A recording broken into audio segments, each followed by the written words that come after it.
नमस्कार डॉक्टर विपुल। तो सर, हमेशा आपसे हमें कुछ ना कुछ जानने का मौका मिलता है। इस बार सर हम जानना चाहते हैं एडल्ट वैक्सीनेशन के बारे में आपके क्या विचार हैं और अभी किस तरीके की वैक्सीन्स एडल्ट वैक्सीनेशन के लिए उपलब्ध है।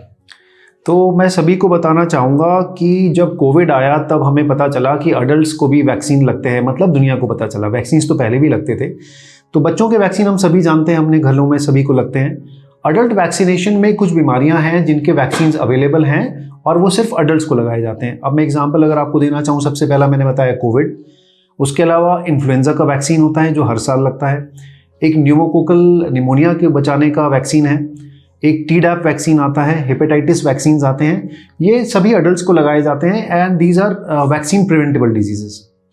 बिल्कुल सही। और अभी जैसे जो रिसेंटली एक वैक्सीन आया है, हमने देखा आपके रिकमेंडेशन पे अपने एपेक्स हॉस्पिटल के जो डायरेक्टर है डॉक्टर सचिन जवर ने भी वो वैक्सीन लगाया। वो किस तरीके का वैक्सीन था?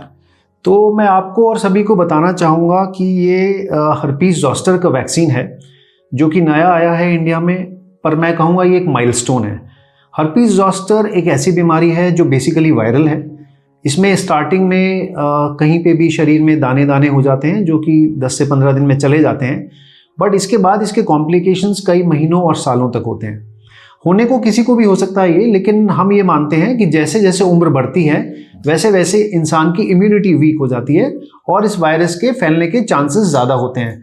तो जैसे बात की जाए 50 साल के ऊपर के, तो उसमें इम्यूनिटी का लेवल कम होने लगता है और इस वायरस के रीएक्टिवेशन के चांसेस बढ़ जाते हैं। एज अ रिजल्ट हर्पीस ज़ॉस्टर या शिंगल्स होने का खतरा रहता है। तो ये जो वैक्सीन की आप बात कर रहे हैं ये उसी का एक वैक्सीन है जो हमने लगाया है और हम ये सभी को रिकमेंड कर रहे हैं। इनफैक्ट गवर्नमेंट की गाइडलाइंस हैं, DCGI का अप्रूवल है कि 50 से ऊपर जो भी है, स्पेशली विद कोमॉर्बिडिटीज़, उनको ये वैक्सीन रिकमेंड करना चाहिए। अब कोमॉर्बिडिटीज़ में क्या आता है?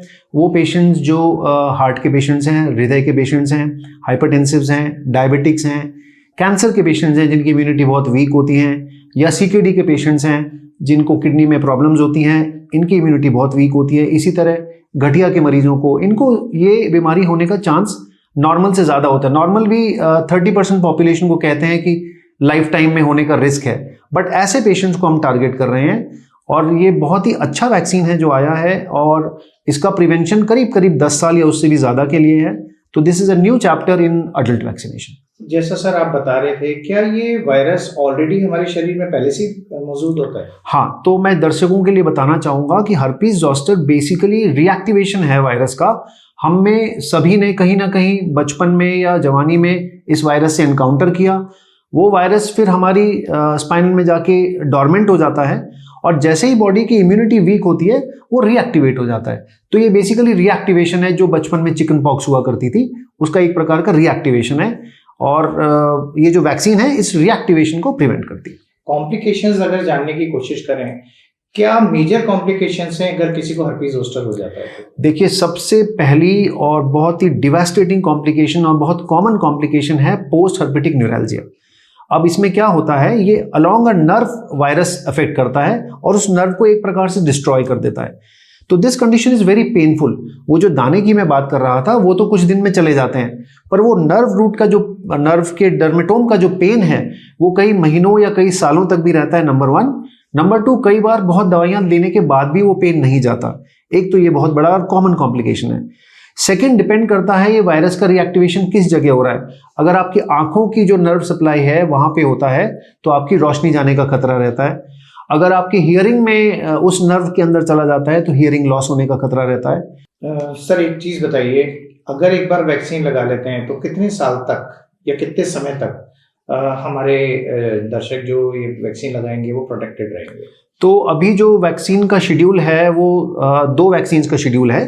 एक वैक्सीन तुरंत लगाई जाती है और दूसरी वैक्सीन 2 से 6 महीने के अंतराल पे लगाई जाती है। और जो स्टडीज हुई हैं सर, अभी तक की जितने ट्रायल्स और स्टडीज हुई हैं, ऑब्जर्वेशन स्टडीज हुई हैं, वो आपको कम से कम मिनिमम 10 ईयर्स तक का प्रोटेक्शन देती हैं। शायद इससे भी ज़्यादा मिले, लेकिन हम बोलेंगे 10 ईयर्स क्योंकि डॉक्यूमेंटेशन 10 ईयर्स का। बहुत बहुत धन्यवाद सर। मेरे ख्याल से ये भी बताना चाहेंगे कि ये वैक्सीन कहाँ उपलब्ध है?